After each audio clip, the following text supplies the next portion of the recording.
BJP ಪ್ರಾಥಮಿಕ ಸದಸ್ಯನೂ ಇಲ್ಲ. ಅದನ್ನೇ ಬಬ್ಬಿ ಹಾಕ್ತಾರೆ ನನ್ನ ಮಕ್ಕಳು. ಕೆಲವು ಮಂದಿ ಅದಾರ BJP ಒಳಗೆ. ಯತ್ನಾಳರು ತಮ್ಮ ಮಗನ ಕರ್ಕೊಂಡು ಹೋಗಿದ್ರು. ಅವು ಬೇರೆ ಕೆಲಸಕ್ಕೂ ಬಂದಿದ್ದ. ನಾವೇನು BJP ಒಳಗೆ ಟಿಕೆಟ್ ಬೇಡಲ್ಲ, ನಮ್ಮ ಮಗ ಟಿಕೆಟ್ ಕೊಡ್ರಿ, ನಮ್ಮ ಮಗನ ರಾಜ್ಯಾಧ್ಯಕ್ಷ ಮಾಡತ್ತೀವಿ, ನಾವೇನು ರಾಜ್ಯ ಯುವ ಮೋರ್ಚಾ ಅಧ್ಯಕ್ಷ ಮಾಡಕ್ಕೆ ಕೇಳಿಲ್ಲ ಏನಿಲ್ಲ. ಜಾರಕಿಹೊಳಿ ಅವರು ಏನಂದ್ರೆ ಅವರ ಏನು ವಿಜೇಂದ್ರ ಅವರ ರಾಜ್ಯಾಧ್ಯಕ್ಷರಾಗಿ ಒಪ್ಪಲ್ಲ ಅನ್ನೋ ಒಂದು ಮಾತನ್ನು ಹೇಳಿದ್ದಾರೆ. ಈಗ ನಾನು ಸೈಲೆಂಟು, ರಮೇಶ್ ಜಾರಕಿಹೊಳಿ ವೈಲೆಂಟ್. ಅವ್ರದ್ದೊಂದು ಪೀರಿಯಡ್ ಕೊಟ್ಟಿವಿ, ಅಟ್ಟು ಮುಗಿದ ಮೇಲೆ ಮತ್ತೊಬ್ಬರು ವೈಲೆಂಟ್.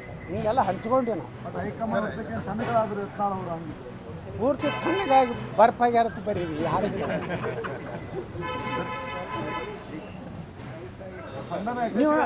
ನೀವು ನನ್ನನ್ನು ನಾ ಎಷ್ಟು ಹುರುಪನಾಗದೀನಿ ಅದು ನೋಡ್ಯಾರೆ ಬರೀರಿ ನೀವು.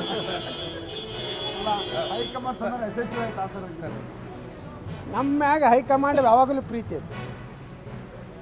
ಭಾಳ ಮಂದಿ ಗೊತ್ತಿಲ್ಲ ನೋಡ್ರಿ. ನಾನು ನನ್ನ ರಾಜಕೀಯ ಜೀವನ 35 ವರ್ಷದಿದೆ. ನಮ್ಮ ಸಮಕಾಲೀನರು ಅಟಲ್ ಬಿಹಾರಿ ವಾಜಪೇಯಿ, ಲಾಲ್ ಕೃಷ್ಣ ಅದ್ವಾನಿಯವರು, ಅನಂತ್ ಕುಮಾರ್ ಅವರು, ರಾಜನಾಥ್ ಸಿಂಗ್ರು, ಜಸ್ವಂತ್ ಸಿಂಗ್ ಕಾಲದಲ್ಲಿ ಇದ್ದವಂಥವ್ರು ನಾವು. ಏನೋ ಕೆಟ್ಟ ಕಾಲದಲ್ಲಿ ಇದು ಏನೋ ಆಗಿರ್ಬೋದು, ಆದರೆ ಪೂರ್ತಿ ಯತ್ನಾಳ್ ಹೊರಗೆ ಹಾಕ್ತೀನಿ, ಯತ್ನಾಳ್ ಮುಗಿಸ್ಬಿಡ್ತೀನಿ ಅಂತ ಯಾವ ಮೂರಕ್ಕೆ ನನ್ನ ಮಕ್ಕಳು ತೊಗೊಂಡಿದ್ರೆ ತಪ್ಪು.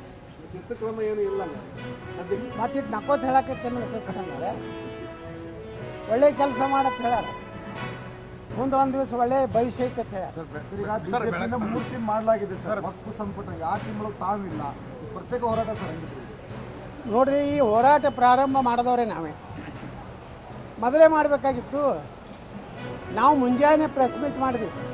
ನಾವು ಮೊದಲ ಹಂತದ ಪ್ರವಾಸವನ್ನು ಘೋಷಣೆ ಮಾಡಿದ್ವಿ. 12 ಗಂಟೆಗೆ ಅವ್ರು ಘೋಷಣೆ ಮಾಡೋದು. ಮೊದಲು ಹಂಗಾದ್ರೆ ಯಾರು ನಾವು 2,500 ಪುಟದ ಒಂದು ಮಾಹಿತಿ ಕೊಟ್ಟಿದ್ದೀವಿ. ನಾ ಹೇಳಿಲ್ಲ, ಬಂದ್ಕೊಂಡು ಮೊದಲ ಅದನ್ನೇ ಹೇಳಿದೆ. ನಮ್ಮ ಜಾಯಿಂಟ್ ಪಾರ್ಲಿಮೆಂಟ್ ಕಮಿಟಿ IAS ಅಧಿಕಾರಿಗಳು ಭಾಳ ಮೆಚ್ಚುಗೆ ವ್ಯಕ್ತಪಡಿಸಿ ಇಷ್ಟು ಮಾಹಿತಿ, ಇಷ್ಟು ಕರಾಳ ಇದು ಅನ್ನೋಂಥದ್ದು ನಾವು ಕೊಟ್ಟ. ಬಹುಶಃ ಯಾವ ರಾಜ್ಯದಾಗೂ ಇದು ಹೋರಾಟ ಆಗಿಲ್ಲ. ಇದು ಫಸ್ಟ್